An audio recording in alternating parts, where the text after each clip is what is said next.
Hi everyone, Mary here and welcome to a new edition of Books and Cookies Book Talk. In today's video, I'm going to be talking a bit about some of my bookish habits, the things that I find myself doing when I'm reading, when I'm not reading, the things that kind of govern the way I buy books, I talk about books, I read books, and some of them you might find that you tend to do yourselves, and some of them might make you ask yourself what the hell is wrong with me. I never ever buy the second or third book in a book series if I don't own the first one, even if I find them cheaper or on sale. If I have the first book in the series but not the next ones, I'm totally okay. If it's the other way around, I just don't like it. I never do this. I always have to stop at the end of a chapter if I can't read anymore.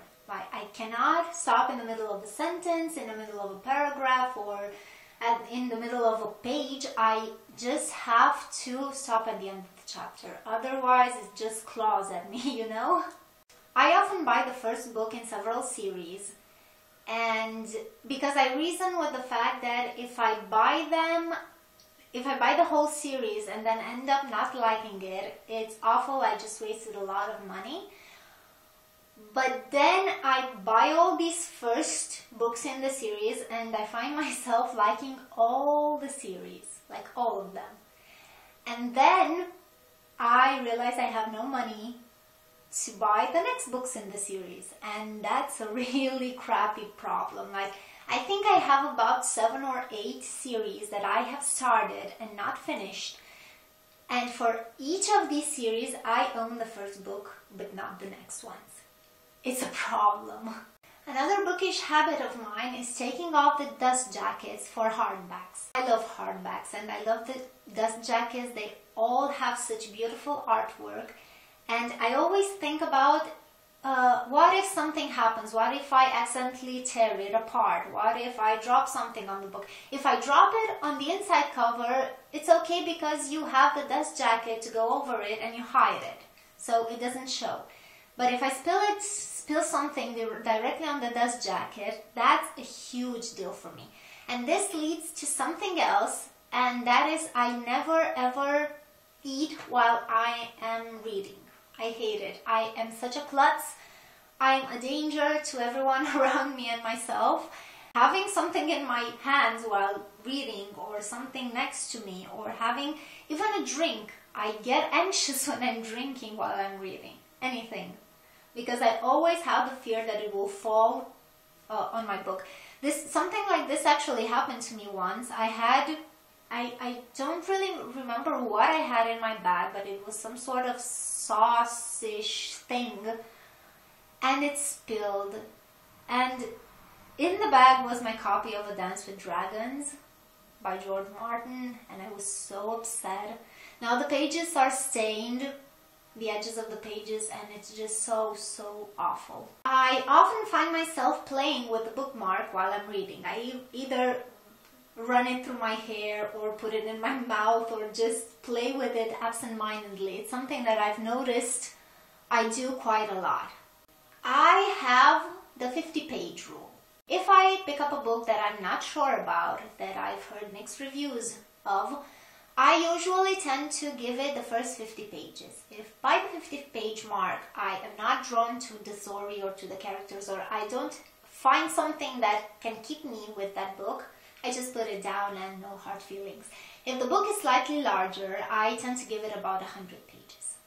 I never ever lend books to anyone.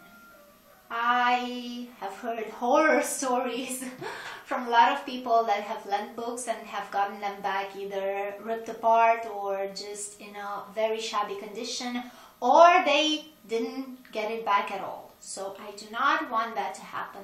You need to spread the joy of reading, but you need to spread it without giving your books to anyone else. So you recommend the book and you tell them to go buy the book. You don't give them your book. I have discovered that I tend to color coordinate the bookmark that I choose for a book with the book cover. So like the book has a reddish book cover, I look for a reddish bookmark. It's something that it happened absent-mindedly. honestly. So it's just, I did it once and then I liked it. I have no problem reading in different environments. I have no problem reading if it's quiet, if it's noisy. That's why sometimes I like to listen to music while I read.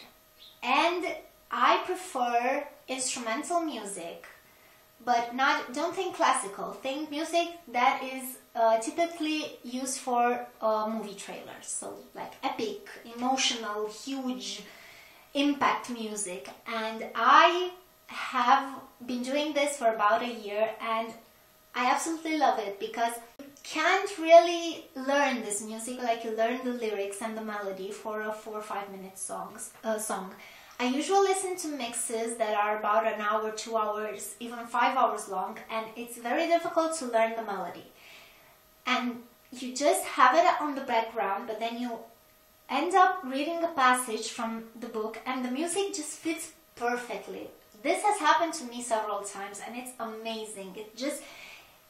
You get goosebumps, you know? And I will leave some links for the kind of music that I like to listen to while I read in the description below. Maybe some of you may like it as well and give it a try.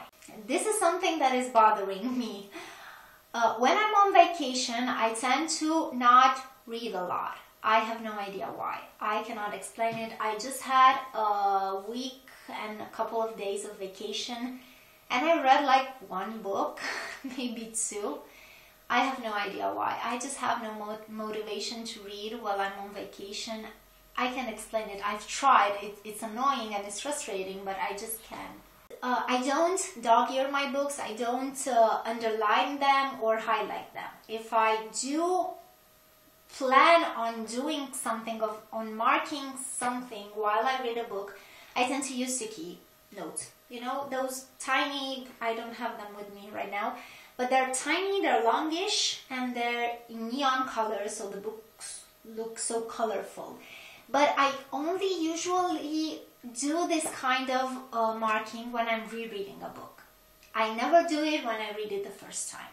So these were my bookish habits. I would love to hear some of yours in the comments below, and I hope you guys enjoyed it. As always, I'll see you guys next time. Remember, books for the soul, cookies for the tummy. Bye everyone!